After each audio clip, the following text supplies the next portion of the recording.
सिवान जिले के मैरवा रेफरल अस्पताल का सिविल सर्जन डॉक्टर श्रीनिवास प्रसाद ने औचक निरीक्षण किया है।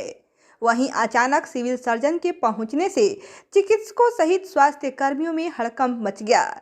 इस दौरान उन्होंने अस्पताल के OPD, NCD, CBNAAT lab, general lab, प्रसव कक्ष, एक्सरे कक्ष, मेडिसिन स्टोर सहित महिला और पुरुष वार्ड में जाकर स्वास्थ्य कर्मियों से जानकारी लेते हुए विस्तृत रूप से जांच किया है।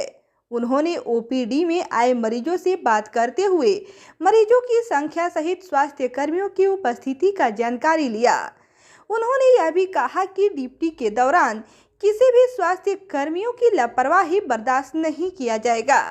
रेफरल अस्पताल के लगभग 2 घंटे की जांच में सभी विभागों का अभिलेख सहित उपस्थिति पंजी का जांच किया है तथा स्वास्थ्य विभाग के द्वारा चलाए जा रहे विभिन्न कार्यक्रमों के बारे में जानकारी लिया।